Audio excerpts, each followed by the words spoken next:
Greetings, everyone. Welcome to the call. Thank you for showing up. Yes, it's actually quite wonderful to be in the host seat again. Helen is up Mount Kilimanjaro on her spiritual pilgrimage. And actually, Sass is on another form of spiritual pilgrimage. She's in Cathar country celebrating her sister's 50th birthday. So it's me in the hot seat again, and it's really beautiful to be here. So we're going to do an alignment, and because I knew I was going to host, I've had time to prepare a little bit this morning. So we are going to do a bit of an alignment, but while I'm doing that, maybe contemplate anything that you might like to discuss on today's call. And if you have any burning desire to speak or to share what's going on for you or information which has come up, then please put the hands up symbol in the reactions. That's the easiest way for me to manage the call. So you put the yellow hand up and then you'll come to the top of the call. It makes it super easy for me to see who wants to speak and to come to you, especially when there's lots of people on. So I'm going to do a little reading. I'm going to do an alignment and a reading. I do mantras every morning, and this morning we were invoking Kali. And it's quite interesting because there's been a lot of Kali energy in my world and in my life, particularly over the last week. And it's very interesting dealing with that strong Kali energy. So given that I was chanting to Kali and invoking Kali this morning, I felt I should consult. I bought a book home from Spain called Awakening Shakti, which was on the library shelf, and I actually gave a donation and brought it home with me. And it's the transformative power of the goddesses of yoga.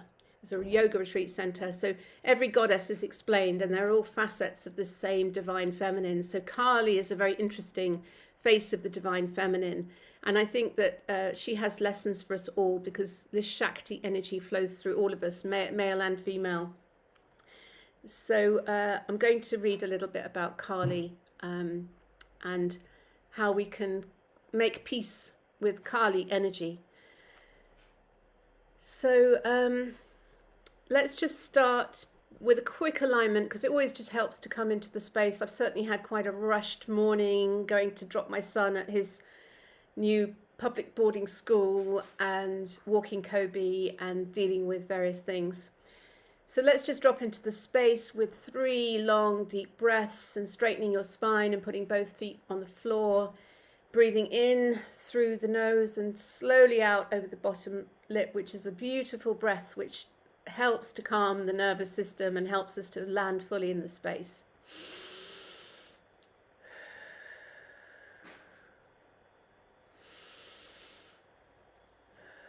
And as you're doing these deep breaths, just to consciously drop from mind into the heart, into the body, feel the support of the earth beneath your feet, feel the support of the chair beneath your sitting bones, and consciously drop into your body and into the now moment, coming out of this morning and everything that happened this morning, coming out of all of the things that you have to do this afternoon, so that we can be 100% in the now moment, which is, of course, is where all the power is. So I'm going to read this little passage about shadow Kali. If Kali symbolizes feminine audacity and youthful intensity, she also symbolizes more shadowy and problematic forms of power, especially the angry and aggressive energies that are hard for many women to own and for men to handle. Even in India, to call a woman a regular Kali is not a compliment. Instead, it's shorthand for foul-tempered or rageful. Kali, like all divine forces, is much bigger than our human ego. So when she shows up in the feminine psyche, it can feel as if we've been possessed, literally taken over by something that has nothing to do with our normal daytime personality. Kali's power, suppressed, will often turn in on us, fester in the form of rage, attack our bodies in the form of illness and accidents, and surface in ways that can destroy our love and the love others have for us. It seems telling that one of Lady Gaga's music videos takes place in a hospital in the aftermath of what seems to have been a suicide attempt.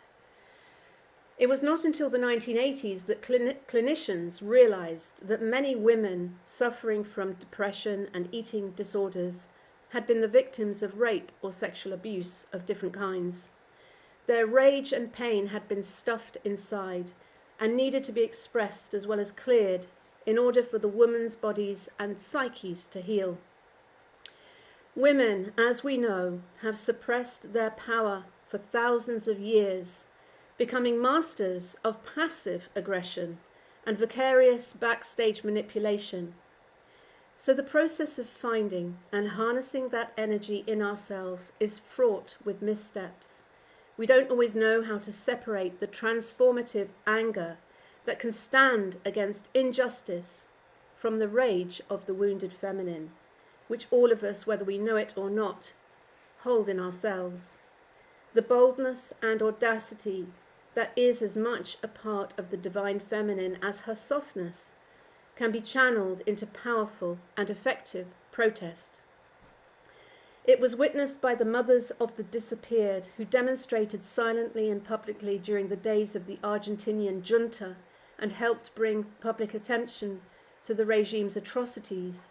And it fuels the efforts of former sex workers and others who now toil to end sexual trafficking around the globe.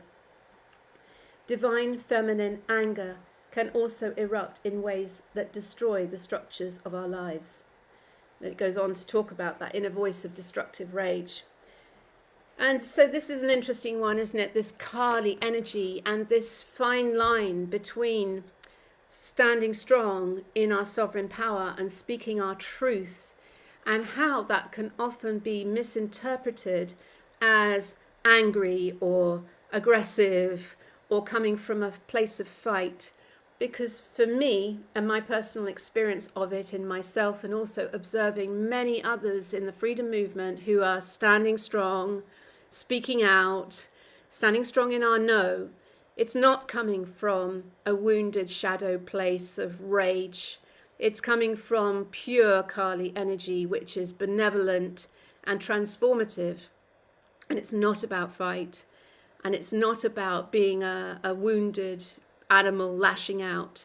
It's coming from that place of truth and standing in our freedom. So I just wanted to just talk a bit about Kali this morning. And with that, I will just sound the bell.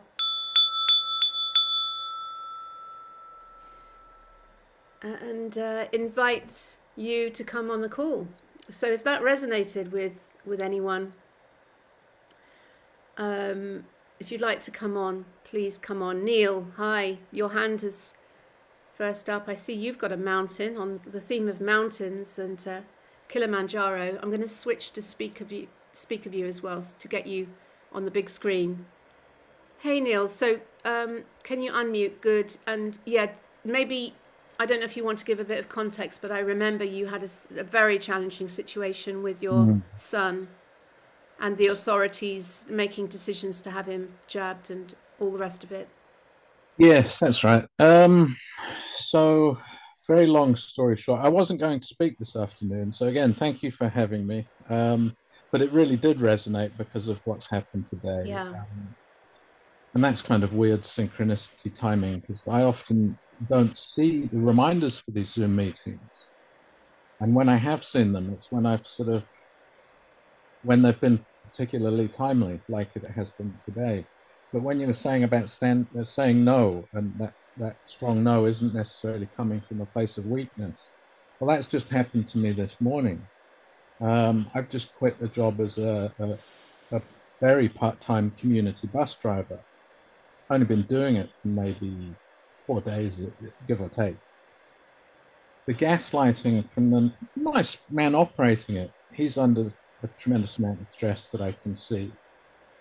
But I was given such conflicting instructions that are unbearable when you're trying to do a good job, you're a natural people pleaser, you want to be helpful, all of that. But it's just like, no, I've learned I have to protect my own, because I am wounded, very much so.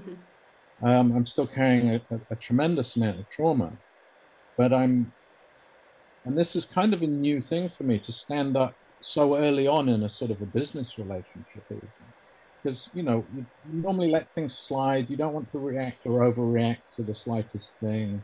And I know I am very reactive now. My it pretty much is a trauma response where the adrenaline surge is very sudden and very strong, but it's coming from a place that I know is right or wrong. I know it's a genuine emotion. It's not necessarily um, a, a wrong trauma response, but I'm reacting to something that I know it either is a threat, or in this case, it was only ever going to get worse.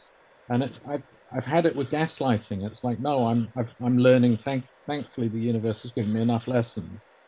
I can stand up and say no. I mean, we did it with the doctors, and like you say in the introduction, the long story short was Oliver was a very severely brain damaged child, but his health immune system was very much intact.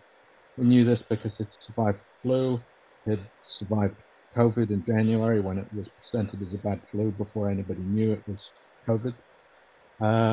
Didn't need to see a GP, even just PLC nursing from his mum and what have you. The Court of Protection steps in. Just seen another story about that today that in the Daily Mail, this 19-year-old girl, the Court of Protection has said she's so sick she no longer has mental capacity to make her own decisions. She wants alternative treatment in Canada. The Court of Protection and the doctors have ganged up and said, no, you're going on a palliative care pathway. You're on the death Wow. protocol. Wow. So we need more people to stand up and say no. And it's hard. I mean, it's coming at tremendous personal cost. I wasn't taking this community job driver because I'm rich and retired. We've got no money. But because I know I'm very sensitive right now, trying to hold down a permanent position where you can risk, letting people down, that comes with its own stress.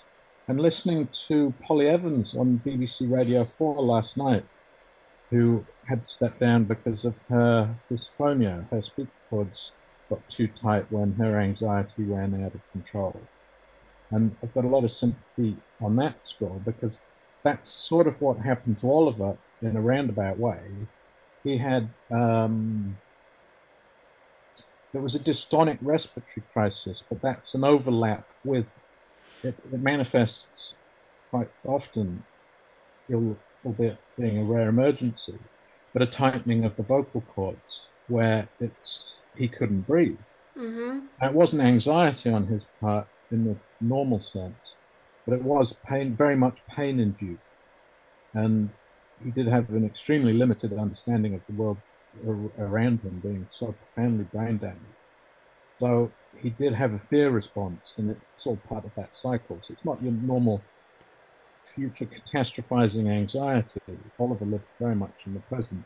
But all of that. So the long story short, catching up to our situation, the inquest's ongoing because it was pending partially heard when it was established that they don't know why he died. There's conflict where the hospital actually overruled the medical examiner. So So Neil, just to recap on the story, so Oliver was they jabbed him, isn't this no, no, correct? no. He died when the appeal was still being heard at the High Court. Oh, That I was see. Okay, birth sorry. Yeah, it was again. help just to have a Yeah, I beg your précis of the pardon. story, just so we can Yeah, we get the clear yeah. detail We of what you're were we talking were about. appealing against the forced vaccination. Okay, Essentially, they, to our mind, they'd only accepted to hear the appeal so that they could really flatten this cockroach from their perspective and okay, further nail down, the, again, to my mind, bad case law. These cases okay, are very embarrassing for them. But he died while we'd had the interim decision, which can be read. I'll put the link up again. Um, but he died from non-COVID related complications. If you discount the fact that lockdown had caused a great deal of deterioration, so that he no longer had the resistance. He went in hospital with a respiratory crisis, a dystonic respiratory crisis. That was misdiagnosed, as we predicted something like this would be, because he's nonverbal, all of that. And so he was put on a ventilator. Debatable as to whether that was necessary. Had they Yeah. given him the correct treatment, recognized that an injection of diazepam would have stopped it. But it is a rare emergency, so human error, you can forgive that. But then he's put on a ventilator, and by this time he's too weak. After a year or more of lockdowns, he was far too weak to survive the ventilator. Got ventilator associated pneumonia. So now we're fighting for that to be properly recognised. That it was the medical intervention that killed him. Yeah.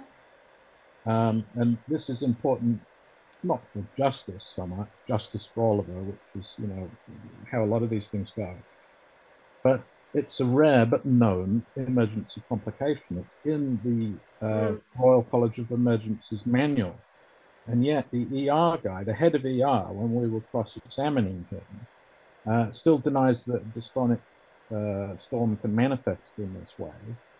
And yet I asked him, did any of your treatment work? And he said, well, no. So, Yeah. I have heard that ventilators, and I think there was some statistics that came out that only a very small percentage of people survive going on a ventilator, and it's a very intrusive and yes, aggressive it is. I treatment. mean, it's in certain circumstances, of course, it's somebody's best hope, you know. Yeah. And given the misdiagnosis of Oliver, it was his best hope. It was either that or a trachea, because he was having, he couldn't breathe. Yeah. That said, it was about 2 or 3 hours before they made the decision. So he was obviously breathing to an extent. But yeah, long story short, Oliver's luck had run out. That Okay. that sadly happened. But what we're fighting for is a truthful recognition, so that the lessons can be learned. There are other inquests that we've found evidence of in Australia. I think 2 examples where the diagnosis of a dystonic respiratory crisis was only made weeks after the death. Yeah. And if you refuse to look, then you can never learn from your mistakes. And these are preventable and Yeah. treatable illnesses. But yeah, I've talked for quite a while now, but it really did resonate, this saying no and standing in your truth. And it's Yeah. like I've been around the block enough times now. The universe has battered me senseless enough, where I know Mm. it's important to speak up, and it Yeah. can come at personal cost. But the cost of not speaking out, to me, is just unthinkable. So thank you for coming on, Neil. And I'm really sorry about Oliver and what you've had to go through there. And also just this simple little incident of standing up against the protocols and the authorities, even in your job. This is the thing, isn't it? Of like going into the system where you've got, I don't know, if you're a community bus driver or whatever, having to comply with the diktats and the rules and the regulations kind of blindly and compliantly without question. And this Well, is yeah, all part of the system, isn't it? This this was a more of the total from a 100% person. acceptance of the procedures and the protocols without question, and that no question, if you question, it's kind of like no one's allowed to question anything Well, anymore. that's really where this intersected, where I'm a reasonable going person, and so is Yeah. my wife, and we've often let things slide longer than they should be. That's normal. Yeah. But I'm speaking up for myself. It was a very clear issue. All of a sudden, we don't like your attitude, and it's Mm. like, yeah, okay, this is just gaslighting Yeah, 101. yeah. It's just And wanting complete command and control compliance. And I yeah, notice it across everything, and particularly at big corporates as well as government organizations. In the big corporates, it's like our way or the highway. And it is part of the false matrix trap, where yeah. everyone, and particularly if money's involved, like if you don't like it, lose your job. And so many people are obediently complying out of Mm. fear. Yeah. And so that is how they are controlling thousands, if not millions. Yeah, it's got to be millions and millions of Yeah. people are trapped in jobs they hate, not able to speak out, and having all of that rage internalized and repressed. And of course, then it manifests in disease and suicide and cancer, and plus all Exactly of the that. other things that Yeah. it's very, very um, damaging to health, as kind of as encapsulated in that little passage I read, to suppress this and to just mute it and just keep it contained. What was the name of that book? The Transformational Power of So basically, it's called Awakening Shakti by Shakti. Sally Kempton, and it's just a really beautiful book about all the different faces of the divine goddess. So Durga is the main kind of goddess, but out of her third eye came Kali, and Lakshmi and Saraswati emerged from Durga as well, to do various things. So basically, Durga is the kind of main goddess who rides on a tiger, and she Mm-hmm. is fearless.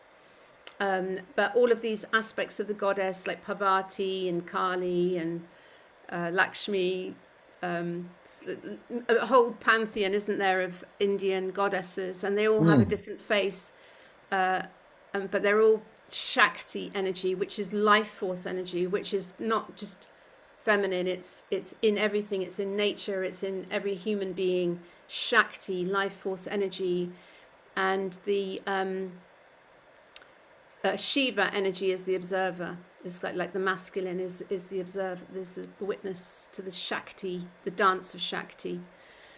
Anyway, there's no other hands up, and so this is the People Speak Out. So I am encouraging others to come on the call. Otherwise, it would just be me and Neil riffing, which I'm happy to do. I could I easily could do that. talk for the whole hour. Oh, we got Amanda here from. I think Amanda, you were in New Zealand or Australia. I think you told me off last time for getting that wrong. Hold on. So Neil, thank you for coming on and opening the Yeah. show.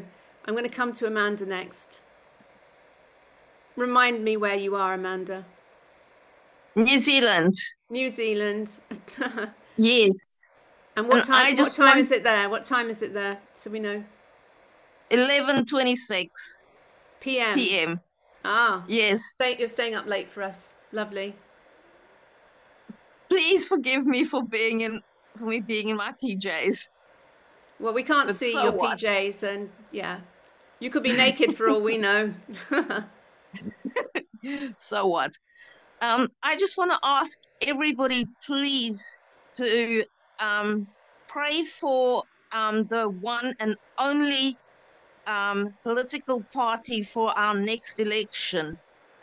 It's NZ Loyal or New Zealand Loyal, because she is the only party that wants to end our participation with the WEF, the WHO, and the UN. Mm. And is this quite an So established party or a new party? Tell us a bit about New a Zealand new Loyal, because one. that's interesting for me, being part of the Love movement. Because Yeah. obviously, tell us a bit about their history. Where did they come from? Were they born out of the freedom movement? They didn't want to be political people, but they decided they had to do it because they wanted change for the people. And when they get into power, what they want is to get all the people who have been mandated out of their jobs to get their jobs back. And the people who have been severely vaccine injured and cannot get ACC, she wants to get them all to have compensation. Yeah. And the people who have been severely vaccine injured to be able to get ACC. Okay. Yeah. So they can get a benefit because of their injuries.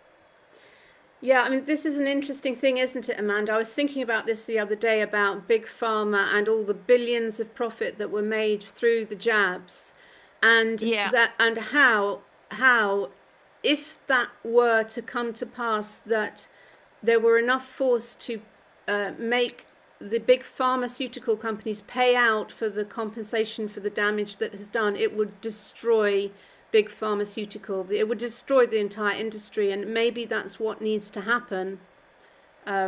That yeah, maybe that's what needs to happen now. But it's very interesting you saying about this New Zealand Loyal Party, because it sounds a very yeah. similar impulse to the Love movement, which is very much Lynn. It's just like I know part of me wanted to be political, but I just knew I had to stand and speak out as a mother that this was wrong. Yeah. And you know, so many people coming in And who wanting to stand as candidates is we're not politicians, we're just people who want to take the power back to the people, you know. exactly, that's exactly what she wants. And um, uh, ACC is about an accident thing, that the people who have been injured through an accident or something, um, they can get money because they can no longer work. They can, Is ACC funded by the government or by the pharmaceuticals, Amanda? Is ACC a government thing? it's a government thing, and they um, will get um, uh, if they need caregivers, Okay. ACC will pay for the caregivers You see, this is for the the. thing: is that the pharmaceutical companies having drained all the money out into the big pharma, Mm. now essentially because it's the people that fund governments. So then to pay out from ACC, which is more people funding, to my Yeah, mind, that is, it shouldn't be paid for by the people. It should be paid for by the big pharmaceutical companies. They are the yeah, ones who should take liability and pay it out of the billions of profit that they have made from these fraudulent. Uh, yes, I I'm going to have to hesitate to say this because it's going to get I'm going to get thrown off YouTube. But you know what I'm saying, people. The Britney yeah, Spears. yeah, Okay, and Amanda. because they've go, gone against the Nuremberg Code, she also wants to take them held accountable for their um, crimes against humanity because they've gone against the Nuremberg Code. Yeah, absolutely. Wow. Well, it would be very interesting to, because I wasn't aware of that. So it would be great if you could post a link or for everyone to, if I can, after the call, what I might do is do a little bit of research about New Zealand Loyal and post something on Rachel Speaks Out just to create awareness, because I hadn't heard about Yeah. that before. So thank you for coming on, and it does give us hope to know that all over the Absolutely. world there are people who are. I mean, Owen's just put his They hand want up. change. Yeah, I know Owen's put his hand up. I suspect Owen's going to come on and say politics isn't the solution, but I do feel that every avenue, every way that we can go in and speak and our truth and to say no, every avenue has to be Yep. pursued now in this collapse of the false matrix. Yeah. So thank you for coming Yep. on, Amanda. Thank you. Anything else you want to say? I don't know. That's about it. Okay, good. Well, lovely, and sleep well tonight. Just as we're getting warmed up, off you go to sleep. So, night, night, Thank Amanda. you. And I'm going to come to Brian next. And Owen, if you do want to speak, put your hand up again, please, because it helps me manage the call. Because I can only see a limited number of people across the top of my screen when I'm on speaker view. So, hi, Brian. How are you doing? How are things in Woking there? Alive and kicking. Yes, I just wanted to give a little shout out to the Woking Stand in the Park, Free Spirit, Humanity, all the people that stand there. Yes, they are courageous. Sometimes I feel the weight a bit. It can crush me a little bit. But Yeah. if I get my practice, it relieves it, and I can get stronger again. But you give me strength, everybody here, because I realise I'm not alone, isn't it? Yeah. And other people pushing forward. And yes, there's major events happening. I keep calling for sort of Nuremberg, but or Nuremberg Code, but the rest of the world is still into this lunatic asylum of a war games, and yeah, it can be very depressing. But one has to stand up against the system. There are some good people out there. Yes, hats off to the man who spoke first. Yes, there are some good people on the ground, and we have to keep fighting locally, isn't it? And keep the local people informed. Yeah. I did see you put out that stuff about Andrew Richard, is it? Who has posted complaints to the Prime Minister. And Andrew Bridgen's letter to the Prime Minister. Yeah. That, right. Yes, but nobody seems to be paying much attention, do they? And it is heartbreaking. But you give me hope, and I am weak and you are mighty. So thank you, everybody. I will pass on and listen to Owen. I just wanted to say thank you to everyone for helping. Thanks, Brian. And thank you to you too for your ongoing relentless support throughout. You are a true marathon runner. So thank you too. Have a good day. And you. Okay, now over to Owen, who's out in doing his walk in nature. Hold on, I'm going to just mute you back, Brian, and lower your hand. Okay, Owen, over to you. Can you unmute? Okay, how's that? Yeah, brilliant. Where are you then? Tell us where you are. I'm at a wonderful place at the moment. The highest mountain in the southwest of Ireland is Knockboy Mountain in County Cork, southwest. And I'm on this farm, and it's absolutely sensational place.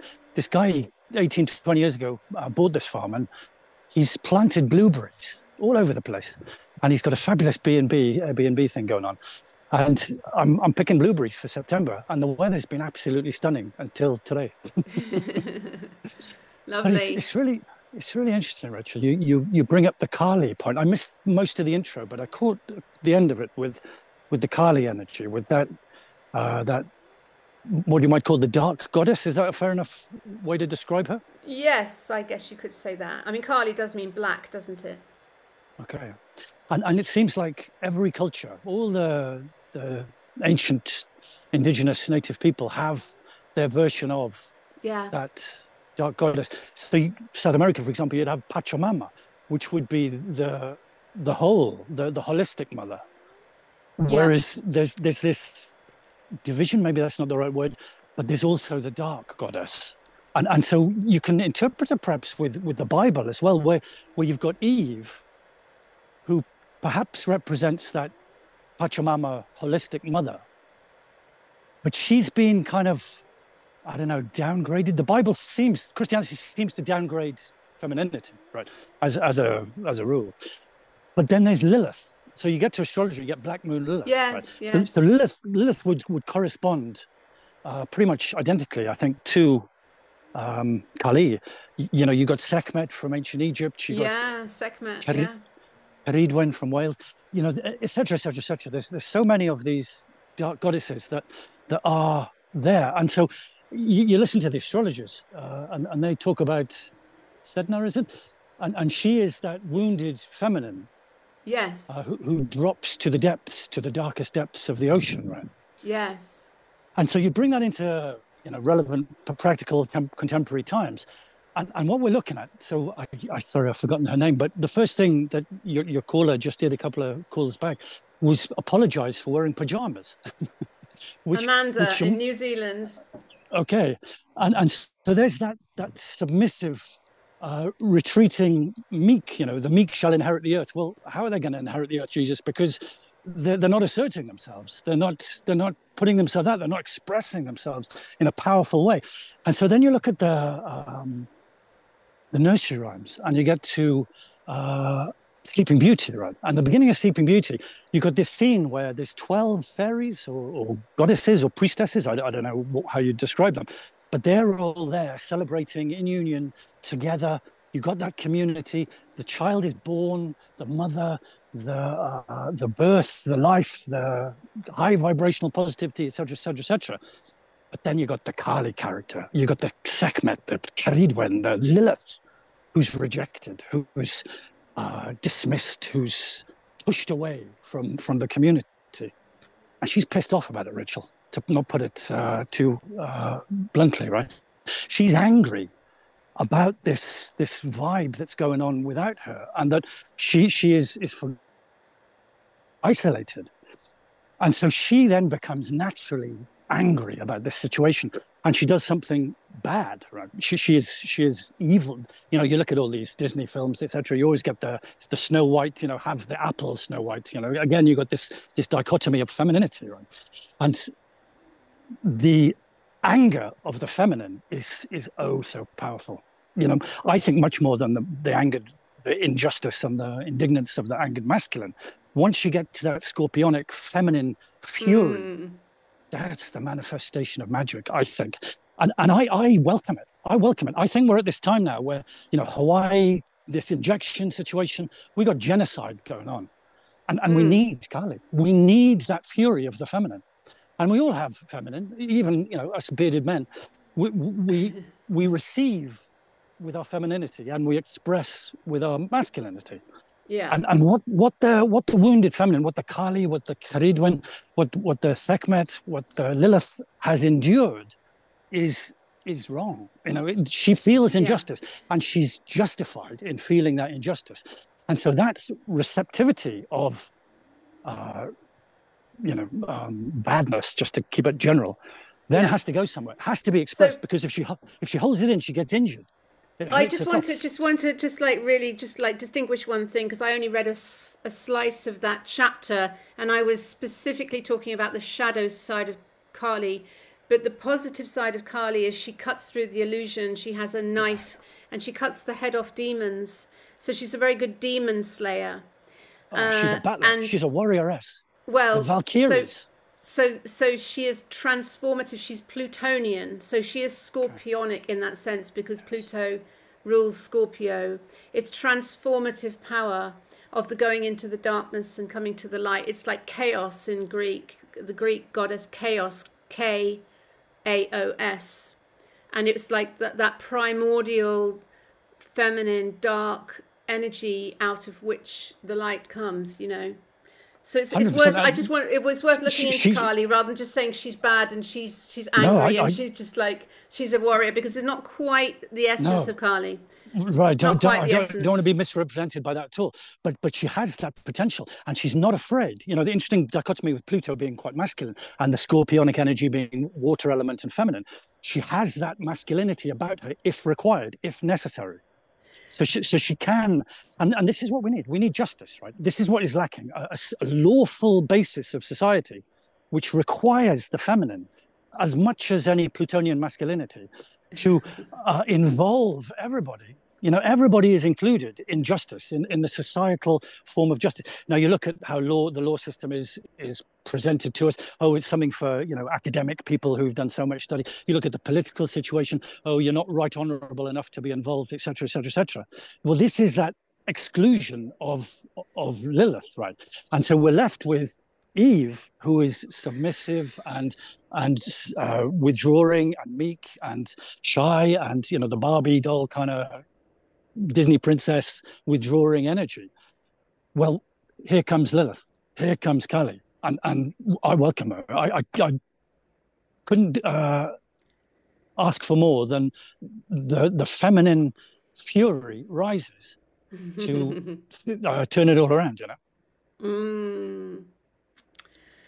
Well, thanks, Owen. So it's good to hear from you, and I'm glad we're not having an argument about politics this week. We can, if you like. Yeah, so anyone who's got any more views or intel on Kali, because I literally and just like flicked across this subject through this book, but I just felt inspired to touch on Kali energy today. So, oh look, there's people walking through the you're behind you. Okay, anything else, Owen, that you want? Because no one else has got their hand up, so this is your opportunity to pontificate. Well, let's bring it to practical contemporary okay. environment, shall we? So, if anyone else wants to speak, put their hand up, and then I'll just let Owen speak until someone else wants to come in, because it is 1:45 now. Okay. I haven't got anything personal, any major bugbear against politics per se, but what I do think about politics is that it's this club, right, for those above the glass ceiling in the ivory towers that we are excluded from. And we can talk about elections, and we can talk, but service to what would be the inclusive role of humanity to resolve these problems. We all know what these problems are now, but we have no avenue to pursue them, right? Without an assembly. What politics is, you look at Palace of Westminster, this kind of thing. So it's Owen, this assembly club. Let me play devil's advocate here. So if sure. Assuming New Zealand Loyal win massive support of the people and this woman, and I don't know much about it, but let's assume for 1 second that New Zealand Loyal sweep to power in New Zealand, and do you think that's not going to work? Do you feel are you cynical to that level that even if a part, or like the Love movement, do you feel that we would all suddenly be nobbled and just end up drinking gin and tonic in the House of Commons bar? Not gin and tonic. It's the mother's ruin, right? Well, I think that I've been around for a few decades now, and I see every time that there is that option for us to follow in terms of politics. Oh, if you think things are bad, go down this avenue and then see if you can get into the House of Westminster to put your case forward and change everything. But the whole system is rigged and designed, orchestrated specially to prevent that from happening. And the basic principle of people coming together, the word Soviet means assembly, right? Unions, all these words, etc., create this idea of people coming together. And then with the magnitude of the power of the collective, then something can happen, something can change. So I completely agree with that. Get together, create the assembly. But if you try and get into their club, you're not going to be permitted because they don't want the change that you're advocating, right? They want it to stay how it is. And it's interesting, this Hawaii situation, I wonder whether they're clearing a space to retreat to, like the keep of the castle. Oh, absolutely. I felt they're on the back foot. They need islands. They need islands because they know they can't be in places like Davos because the people, if they invade, they need to be on an island. Yeah, I'm very excited. And I would suggest to the people of New Zealand and wherever you are all over the world, come together in those assemblies like a political party.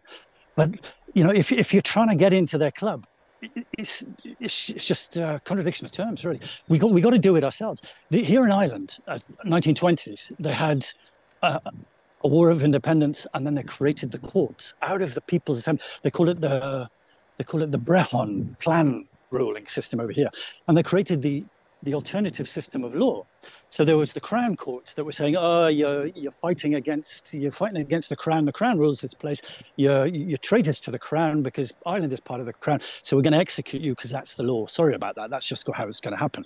But then they said, no, you're an invasive force. We're creating our own assemblies and therefore our courts within these assemblies. And you guys are the invading force. And you've created the genocide that you've decided is something to do with potatoes when you were shipping 60 regiments, half the British Army was shipping all the food out of Ireland in order to starve the people. Right. And then they saw that. They saw clearly at first hand what was happening. So they created their own courts. And so the masses, the public, saw that there was two options. It's almost like shopping. Which law system do you want? Mm-hmm. And they went with the people's law. They went with the Brehon law. They went with the common law. They don't like the common law over here because it's connected with Cromwell, and Cromwell came over here and killed so many people. But the Brehon law system united the people because there was that foundational basis of law. And this is what's missing. And this is what I would suggest to our friends here in New Zealand. Don't try and get into their parliament because you never will. Build your own courts. Read Kevin Annett's book, the Establish Liberty Common Law Training Manual, and that will show you how to do it ourselves. We've got to do it ourselves. Be creative, everybody says, right? Don't get too negative. Don't be a victim. Build something. Build courts through assemblies, and then we create the verdicts. And the verdicts reverberate through the media, through the medical system, through the legal system, and they start thinking, oh shit, hang on a second, there's someone else going on here, and we the people have the power. We the people have the power. We the people are the law, and that's what's coming. Yeah, thanks, Owen. Good to see you, and people saying they could listen to you all day. So I am gonna mute you because Brian wants to come back on, and sure. It is 10:02. So anyone who wants to speak, please put your hand up, because if there's not many hands up, I tend to just allow whoever's on to, I won't say drone on, continue, pontificate, that's a better word. So Brian. Yes, Owen said it all so eloquently, really.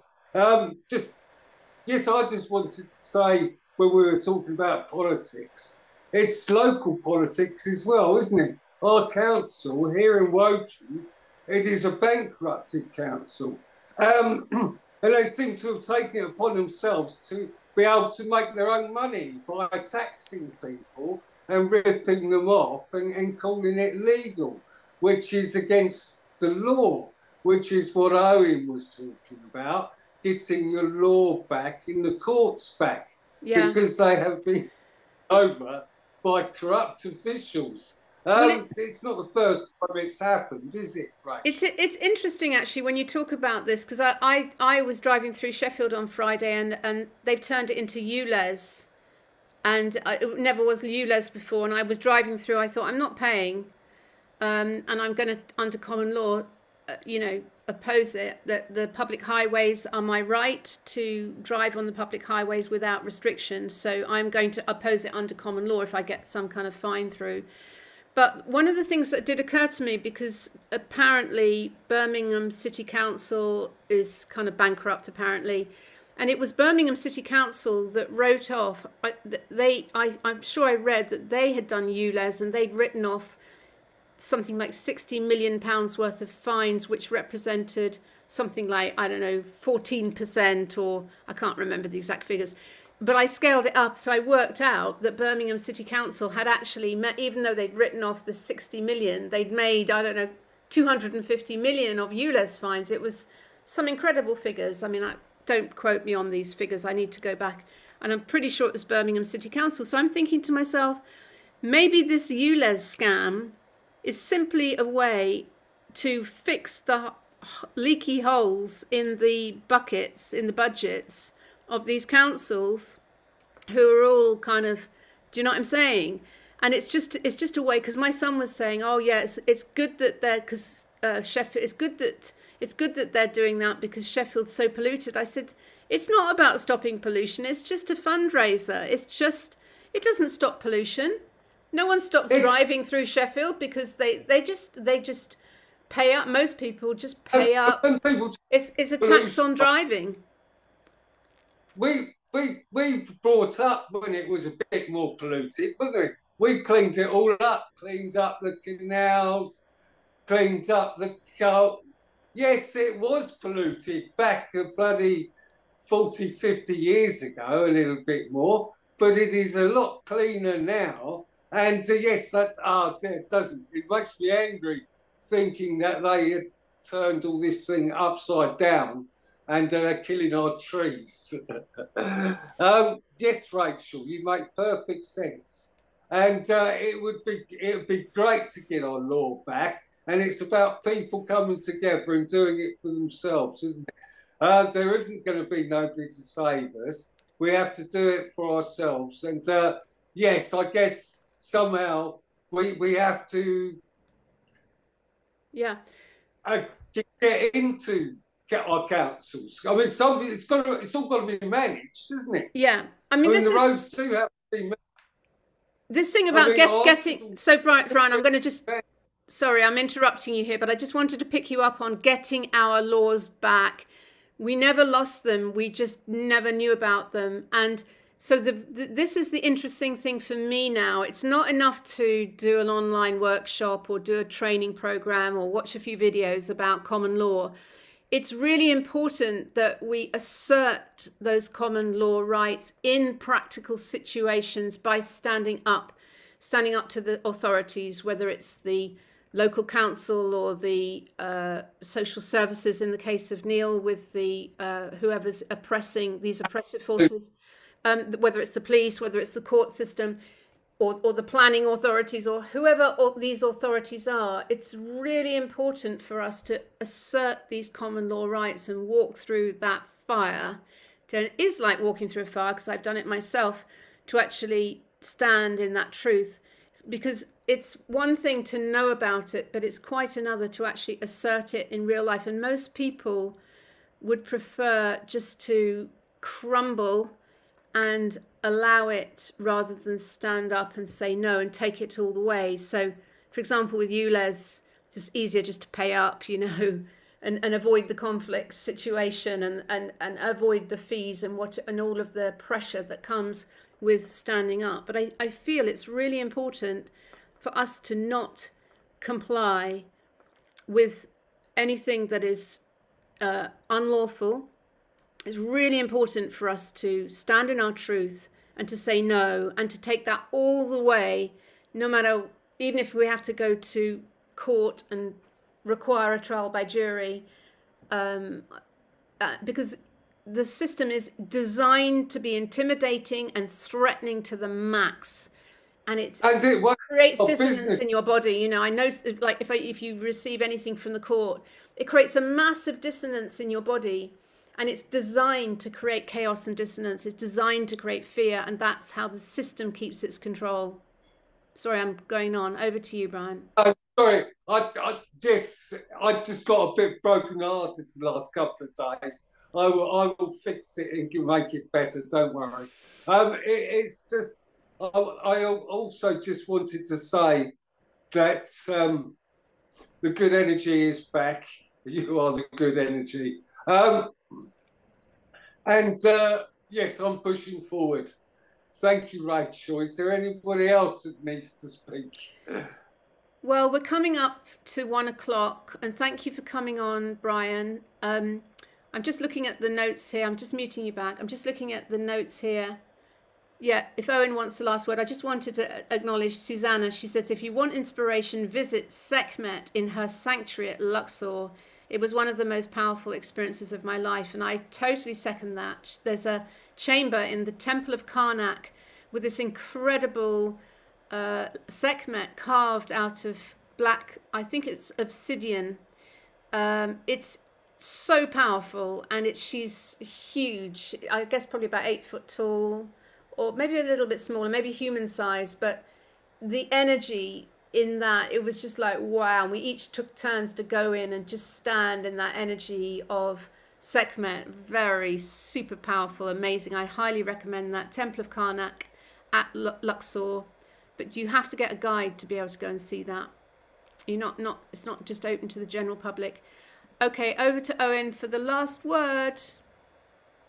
Thanks, Rachel. Yeah, I just wanted with that Kali, the dark goddess theme of today, to compare it still with that Christianity thing. It was an interesting quote from Napoleon. He said, Christianity is what prevents the poor killing the rich, but doesn't prevent the rich killing the poor. And I found that really interesting, because there's such a truth in that. I think that our the belief system that has propagated all over the world, Christianity, wants us to be meek, right? Wants us to reject the dark goddess, wants us to reject that indignant need for justice that the dark goddess offers without reservation, confidently and magnificently. And so what Christianity, I believe, might be is almost military propaganda. Stay small, stay submissive, don't contest anything. Jesus smashed up the temple, right? That's completely contrary to what we think of that old connected with chestnut. Christianity. Yeah. That old chestnut, which has been used to justify every bit of anger and temper and rage. Oh, well, Jesus smashed up the temple, so that should be all right then. So in astrology, the elemental side of things, emotion is connected with spirit, right? And so when we take on board that indignant, righteous anger, that, you know, I said it a bit earlier, but that is the best way to manifest. And when we get the feminine engaged, enraged, that's when stuff starts changing. That's what we need. We need women, particularly because they have that receptive femininity to enliven their spirit. Okay, Owen. So, can I have the last word? And because we're coming up to, I'm gonna mute you back, and I am gonna have the last word here, because there are many faces to the divine feminine, and Kali is one of them. And her sword is really about pattern interrupting and cutting through the illusion of the false matrix, the illusion of duality. Because beyond this illusion, there is just perfect harmonic resonance. There is just love. And so someone was asking on the notes earlier, what is demonic? Define demonic. Well, I would say anything that's dissonant and chaotic and dissonance is demonic energy, is witiko. And anything that is pure harmonic resonance, because God is love and love is a pure harmonic resonance, it's a sacred geometry which is repeating in nature. So beyond the veil, it's pure sacred geometry, it's pure resonance, it's absolute bliss, it's the bliss of the most exquisite resonance. And so this false matrix, the Wetiko, is constantly trying to create chaos and disruption and toxicity, and it's trying to break the grid down. And so the best remedy is bring it back to harmonic resonance, chant the Om. Mantras are powerful, music is powerful, coming back into nature, all these things, drinking fresh natural water, green juicing, all these things which are perfect harmonic sacred geometry, which is why John and I took to the forest. And you may have seen Yoko and John, our latest video, where we just sat and sang. Now, I can't pretend to having the most resonant voice and a bit off key, but it was so clearing for our energy field just to go to the forest and sing at the weekend. And I hope you enjoyed that video that we made. It was certainly, we had a lot of laughs making it. Owen, and so over to you for the last word, because it is 1 o'clock. Thanks. I don't disagree with what you're saying, Rachel. I really don't. But what we're in at the moment is this delusion place where that chaos and dissonance that you mentioned is here now. It's here now. But what they've done with the media and the brainwashing, mind-bending stuff is they've created this idea that we have harmony as we are and we shouldn't disrupt it. But it's inverted. That's not true. What we have is a false projection of what could be.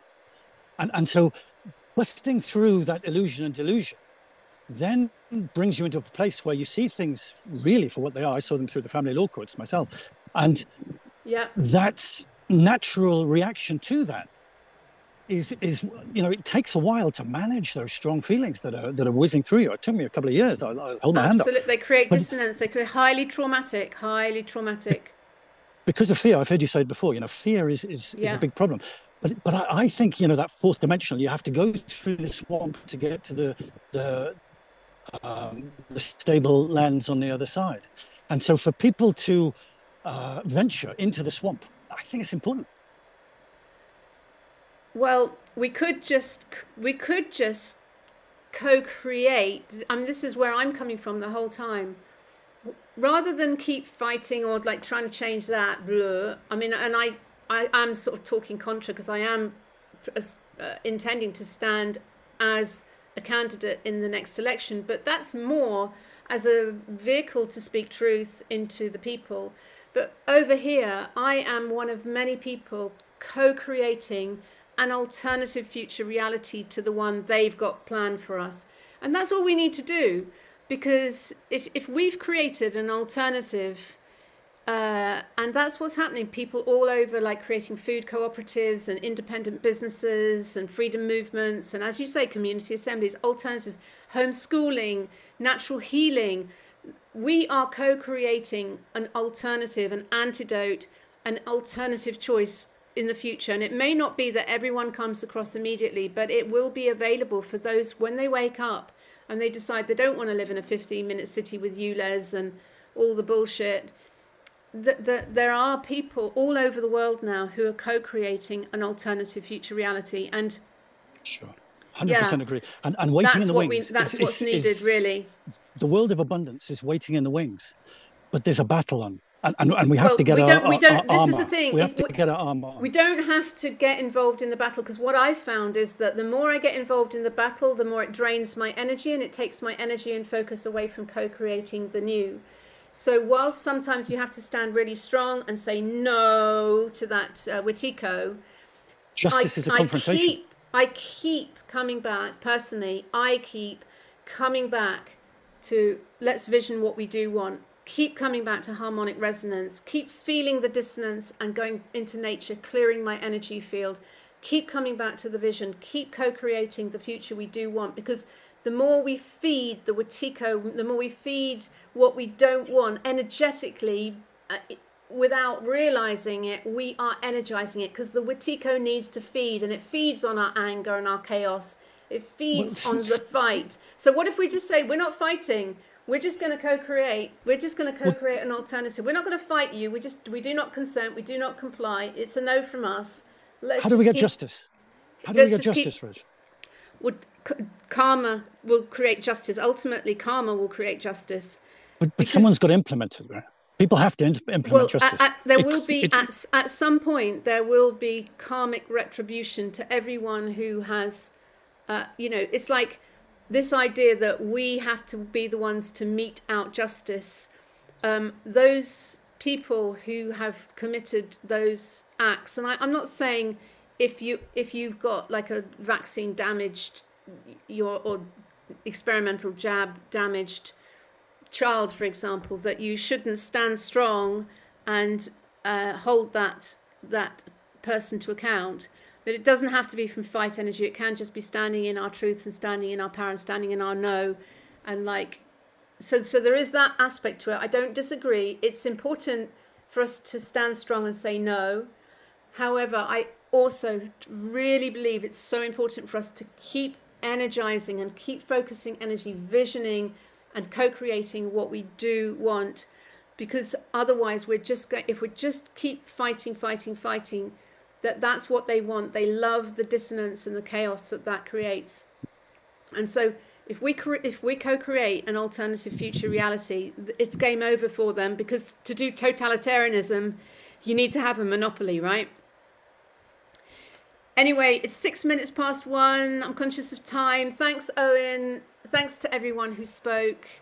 And it's, I guess it's past midnight now in New Zealand. So thanks, Amanda, for staying on the call. I'm going to come to gallery view so you can all give a wave to say goodbye. Those of you who are still on. So lots of love. Thanks for joining the call today. Apologies for overrunning. And we'll see you again in 2 weeks' time. And I suspect it will be SAS in 2 weeks' time, because I think Helen's away for the whole of September. So sending you lots of love. Have a great Monday. Speak to you soon. Bye for now.